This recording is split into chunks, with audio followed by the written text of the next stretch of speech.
Shalom, Erev Tov, that is Hebrew, which means hello, good evening.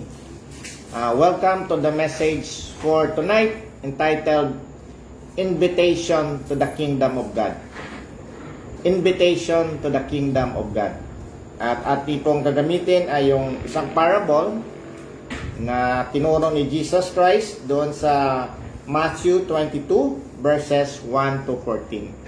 Yun po ang ating gagamitin as springboard sa ating pong pag-uusapan ng message sa gabing ito entitled Invitation to the Kingdom of God. Pero habang inaantay natin yung iba na pumasok sa ating FB Live message, again, let me take this opportunity to present to you the good news, the gospel, ang magandang balita ng kaligtasan, Euanghelio, which means good message or good news. At it is about the work and person of Jesus Christ.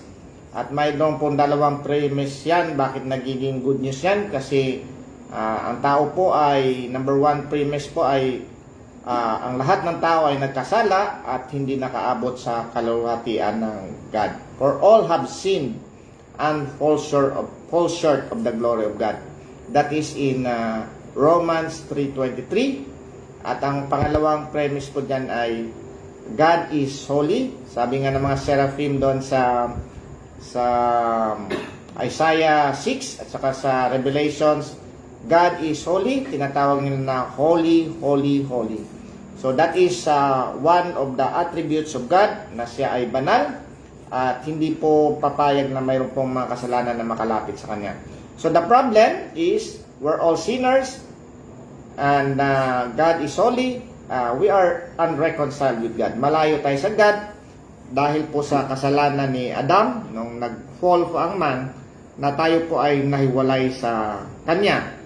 Tao po ay nahiwalay sa Kanya because of our sin. At patuloy tayong nagkakasala at hindi tayo makalapit sa God because of our sin. Even one sin, hindi tayo makalapit sa Kanya. So, the solution of God is He sent His only begotten Son. At diyan po ay matatagpuan sa John 3:16. For God so loved the world that He gave His only begotten Son, that whoever believes in Him shall not perish but have everlasting life.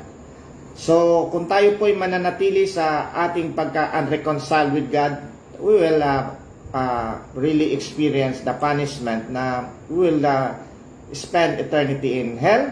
At the same time, we cannot escape from the corruption of this world. We cannot escape from the bondage of the sin na nakagapo sa atin.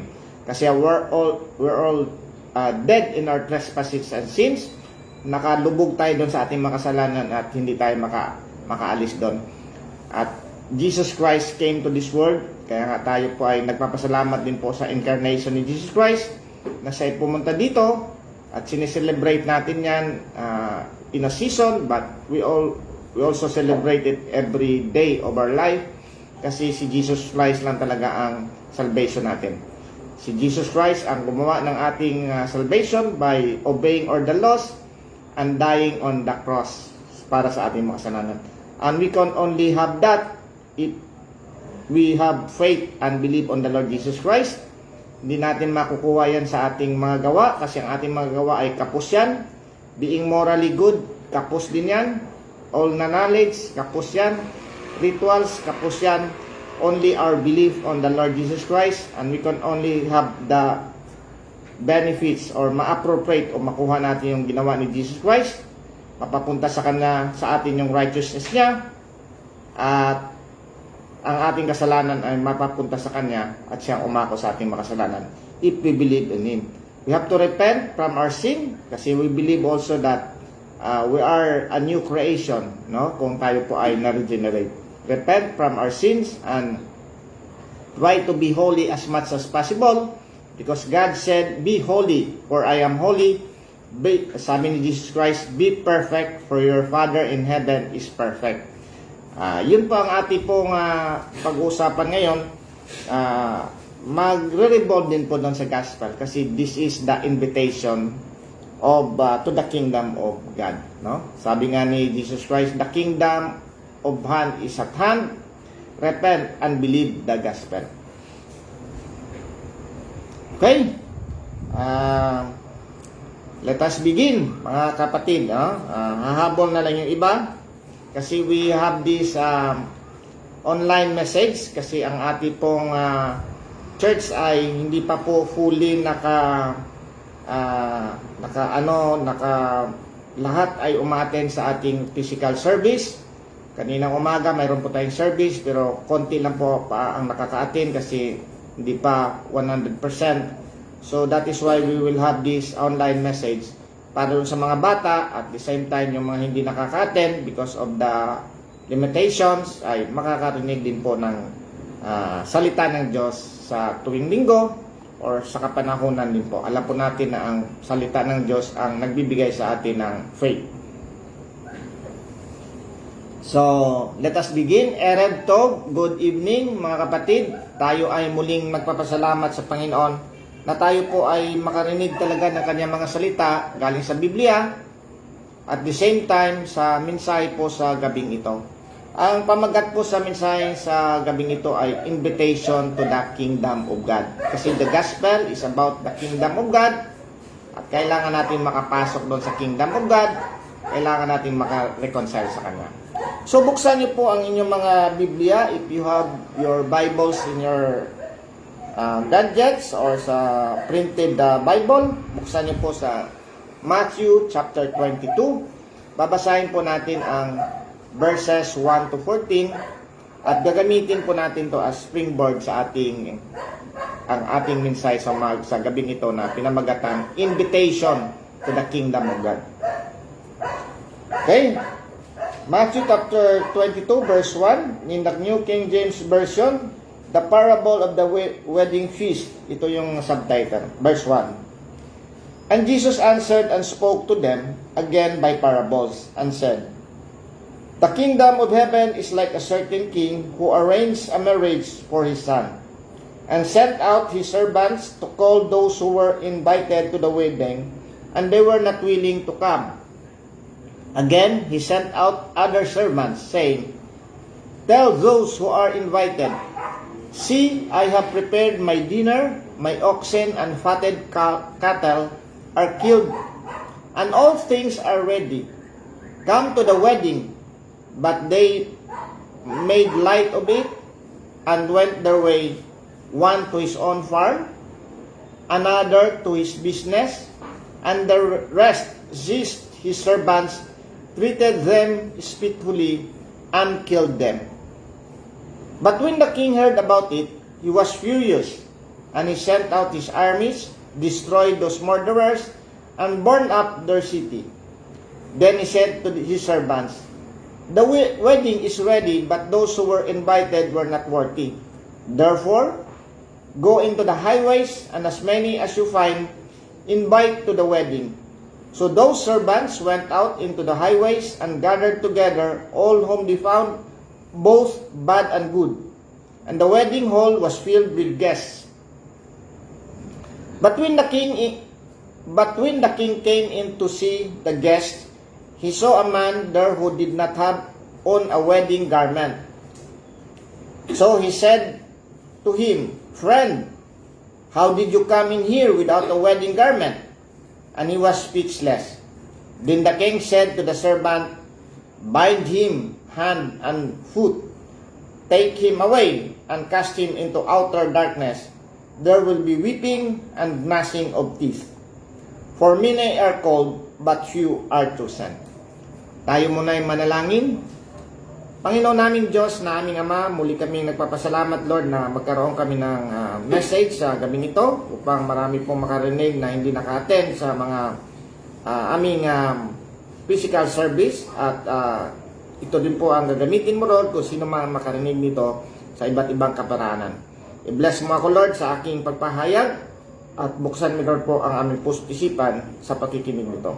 Ito, Lord, ang dalangin. In Jesus' name, Amen.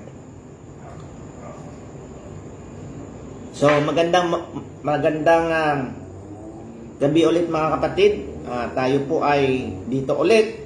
At ito po ay iba sa ating pinag-usapan kaninang umaga about the incarnation of Jesus Christ, na talagang magpasalamat tayo na the God who created the heavens and earth came into this world to save us from our sins, and tayo ay magbilib doon. Pero this is also related because ang ating pong title sa gabing ito ay Invitation to the Kingdom of God. So si Jesus Christ po ay nagtuturo po siya ng mga parables sa kanyang ministry during his time here in earth, no? At sabi nga ng iba ay mayroon ng 55 parables dun sa Matthew, Luke, and Mark. At isa ito sa mga parables. Ang sabi ng ano dito ay nagtuturo siya ng parable to know the mystery of the kingdom of God. Kasi nung tinanong nga si Jesus Christ doon sa Matthew 13 verse 11, verse 10, ang sabi, and the disciples came and said to him, why do you speak to them in parables? Tinanong si Jesus Christ, bakit ka nagtuturo sa kanila ng parables? Ito yung sagot ni Jesus Christ. He answered and said to them, because it has been given to you to know the mystery of the kingdom of heaven, but to them it has not been given. No? Tapos sabi niya dito, therefore I speak to them in parables, because seeing they do not see, and hearing they do not hear, nor they do understand. And in them the prophet of Isaiah spoke, which says, hearing you will hear, and you shall not understand, and seeing you will see, and not perceive. So, gumamit po si Jesus Christ ng parable upang maipahayag po yung mga mystery of kingdom. And we are very lucky na tayo po ay nakarinig ng mga parables dito sa ating Bible, kasi marami pong mga kwentong parables ito. Pero ang main topic po sa parable na to ay invitation to the kingdom of God. Tayo po ay ini-invite to the kingdom of God. Ang ibig po sabihin niyan, mayroon talagang kingdom of God, and doon po ay makakasama natin talaga ang God, kasi si Jesus Christ po ang ating paraan para tayo makasama doon. But we are all invited. Yun ang mensahe sa gabing ito. Una-una, tingnan natin yung konteksto. Ano ba yung konteksto? Bakit nakwento ni Jesus Christ ito? Ang konteksto dito ay siya po ay nandoon sa lugar na marami siyang mga kausap na yung mga Sadducees, Pharisees, at ibang mga Jews na hindi naniniwala sa kanyang pagdating dito. Hindi naniniwala na siya ang Messiah, kasi alam po natin sa dami ng ating naturo, the Jews rejected the coming of Jesus Christ. Kaya nga noong previous dito sa chapter 21, ito yung isang parable na yung parang the wicked vine-dresser na naggawa ng vineyard, tapos nagpatayo siya pero pinarentahan ng may-ari ng vineyard, pero nung siningin na sila ay hindi nila welcome yung messenger ng may-ari ng vineyard, at isa pa nga yung servant ay pinatay din nila, binugbog nila, yung pinaraan din yung anak ng may-ari ng vineyard, pinatay nila. So ito yung karugtong dito na another parable ang tinuro ni Jesus Christ. Sabi niya dito, the kingdom of heaven is like a certain king who arranged a marriage for his son. So alam po natin na ang parable ay tinuturo ito, parang ang meaning po talaga ng parable ay parang according to Webster, a parable is a short fictitious story to illustrate a moral or religious principle. Si Jesus Christ po sa kanyang ministry ito ay napakagaling ng gumawa ng parable, at marami siyang mga parables na kinikwento. At isa nga ito, sabi nga, it's like a marriage na naghahanda ang king, kasi sa kanila king yung sikat sa kanila, naghanda ng king ng napakalaking banquet sa wedding ng kanyang son, no? At nagpadala siya ng servants to call those who were invited of the wedding. Ang konteksto po dito ay pinarinig niya ito sa mga Jews na kayo yung invited dito, pero sabi dito, kayo yung invited, pero parang lumabas na nire-reject no yung kingdom of God. Kasi sabi niya, and sent out his servants to call those who were invited to the wedding, and they were not willing to come.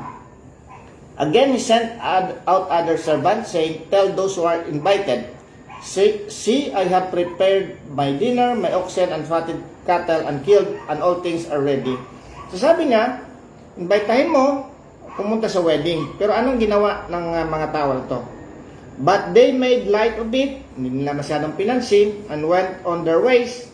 Gumawa sila ng iba't ibang mga usually ginagawa nila. Yung iba pumunta sa farm, yung iba pumunta sa business, and the rest seized his servants, treated them spitefully, and killed them. Yung iba, pinatay nila yung nag-invite sa kanila. This is about the Jews na alam po natin sa maraming mga propeta ang pinadala sa mga Jews sa kanilang kapanahonan. At sa huling araw nga ay pinadala talaga yung Son of God, which is Jesus, who is Jesus Christ. So, nireject nila yon si Jesus Christ. Ngayon, nagalit ngayon ng king, but when the king heard about it, he was furious and he sent out his armies, destroyed those murderers, and burned up their city. So, alam po natin na talagang nireject ng mga Jews si Jesus Christ. At alam po natin nga na na-destroy nga yung mga cities ng mga Hudyo. At later on, sila din po ay babalik kasi mayroon din pong tinabi ang God na I will fulfill my promise, ang promise ko kay Abraham. But dito din po sa 7 ay ito ngayon ay pumunta sa mga Gentiles.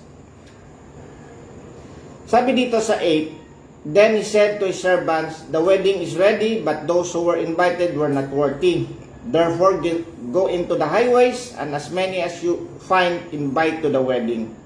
So those servants went out into the highways and gathered together all whom they found, both bad and good, and the wedding hall was filled with guests. So alam po natin, God, na parang na tayo po ay nabiyayahan sa rejection ng gospel by the Jews, tayo po ay mga hintil, at tayo po ay nabiyayahan dahil naparating sa ating mga hintil ang magandang balita ng kaligtasan na tayo po ay maliligtas, mayroon pong invitation talaga, no?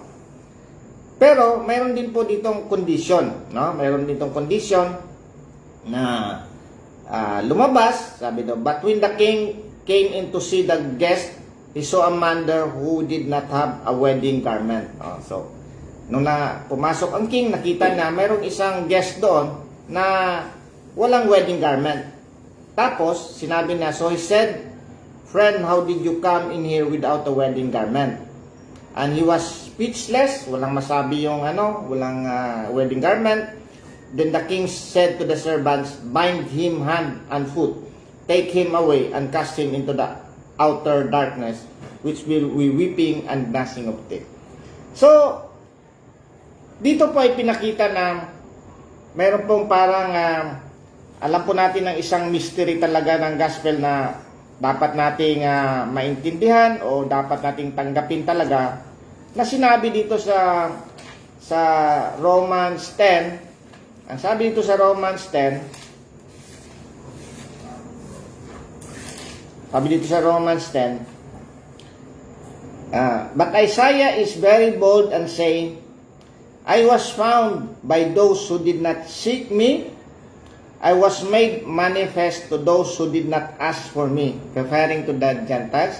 But to Israel he says, all day long I have stretched out my hand to a disobedient and contrary people. So ito ngayong referring to the na ang gospel po ay binigay doon sa mga Gentiles at ang God ay nag-extend ng hand sa Israel. So although that is two truths na paano nangyari yan na in-extend sa atin ang gospel talaga at nag-offer talaga sa atin. So, one of the rules po sa pag-interpret ng Bible sa gospel po ay hindi mo lahat sa parable po ay hindi mo isa-isahin kung anong mga significant or mga scrutinize mo isa-isa. Ang kukunin mo lang yung pinaka main point. Ang main point po dito ay invitation of God. Invitation of God to the kingdom of God. We are all invited to the kingdom of God, both the Jews and the Gentiles. tayo ngayon ay nandito tayo sa kapanahunan na very open po ang invitation ng God. In fact, pwede natin ma-compare ito sa ginawa ng God doon sa mga Jews na nagpadala talaga siya ng mga propeta na kailangan yung maniwala sa akin at mag-obey kay sa akin. At dito din sa atin, pinadala talaga niya yung bugtong na anak niya na si Jesus Christ.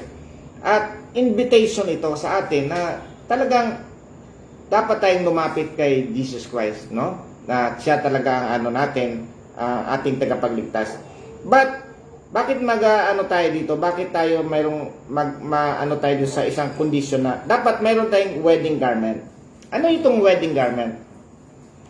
Itong wedding garment na to ay ito po yung parang ready ba yung tao na nandoon siya sa wedding, no? Kasi ang mga interpretation nito sa iba sa Oriental daw ay pinoprovide sa Oriental wedding, mayroong mga tendency doon na pinoprovide ng wedding garment ang mga guests. But the point here is we're all invited at kailangan nating mag-adhere doon sa nag-invite sa atin, no? Whether we are good or bad, relative itong good or bad na to, na dapat tayo magkaroon ng kasi good and bad nito ay referring naman sa ating sa ating pag-iisip lang sa standard ng tao. Pero ang standard ng God ay holiness. Ang standard ng God ng holiness, katulad ng aking sinabi na God is holy, hindi tayo pwedeng lumapit sa Kanya na hindi tayo malinis, no?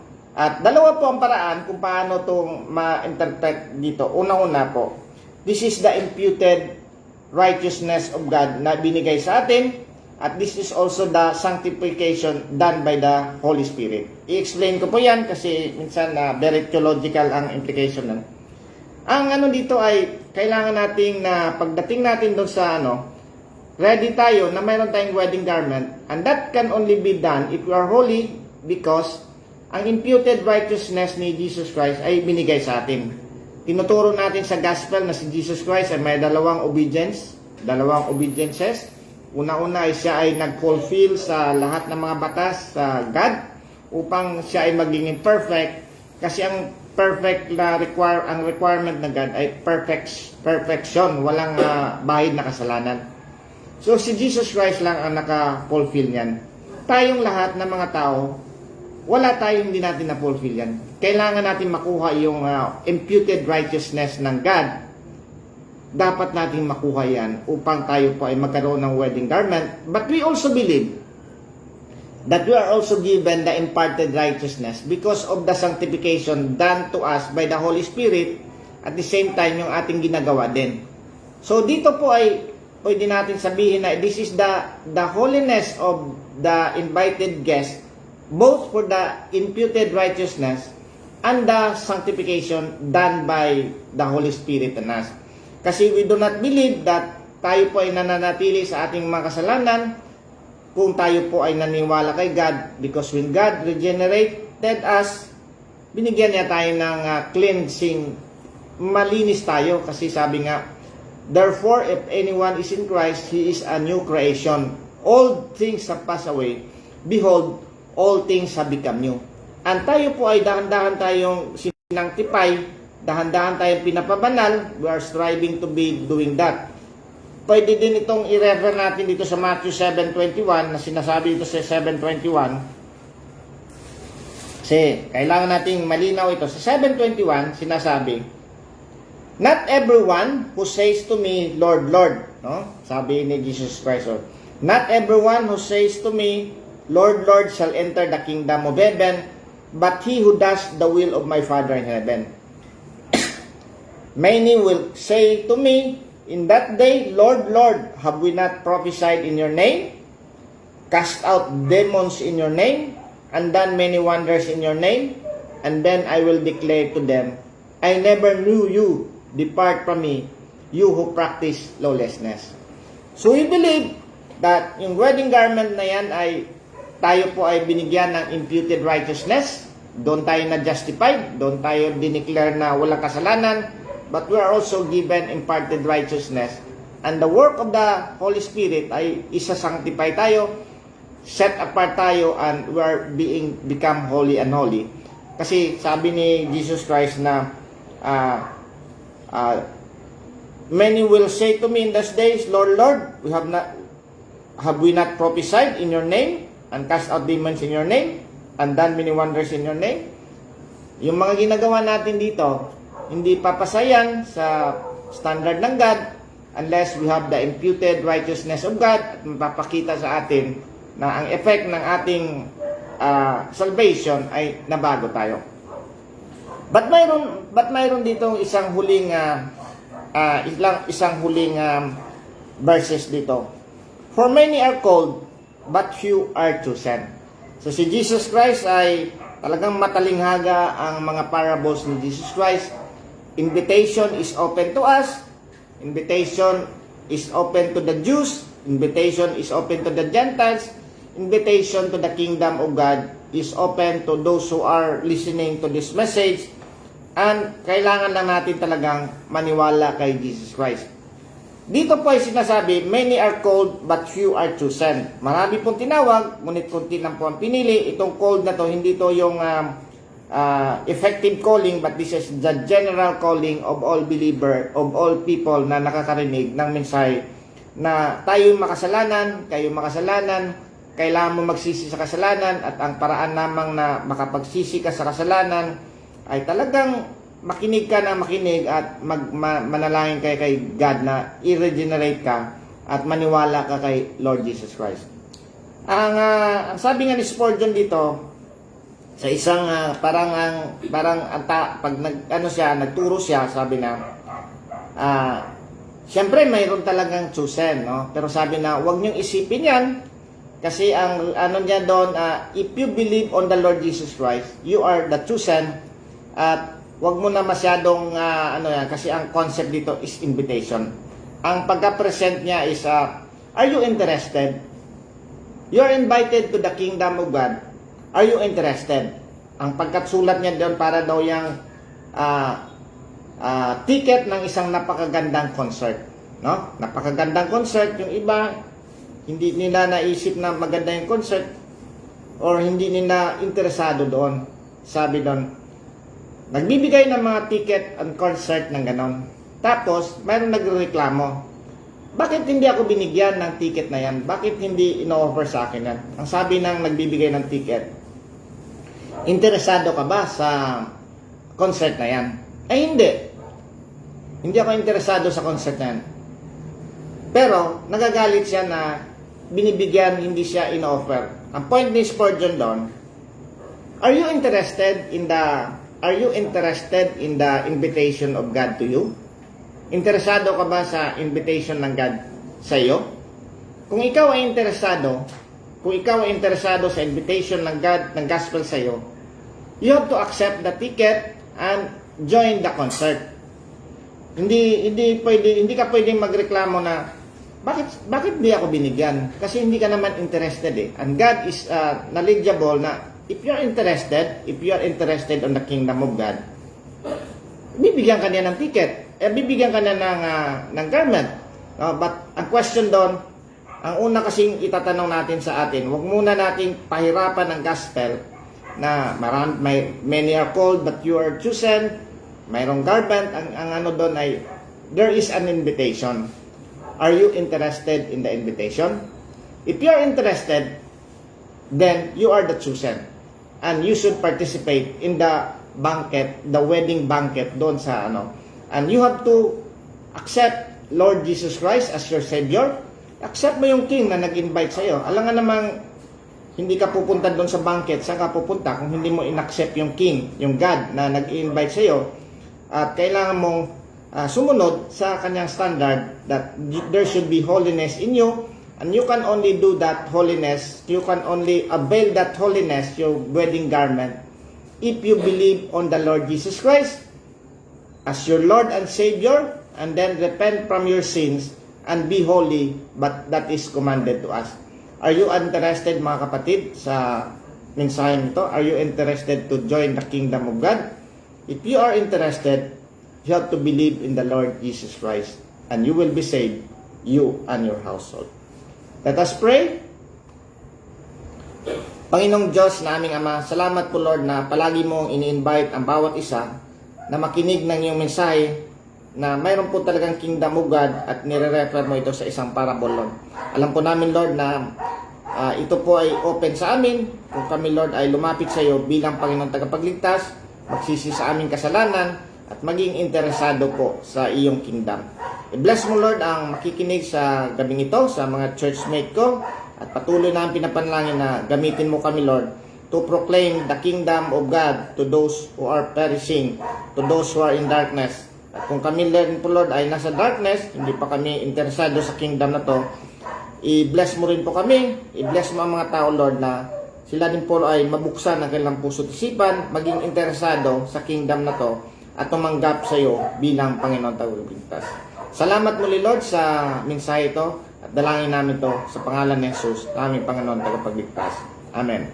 God bless po mga kapatid. Good evening.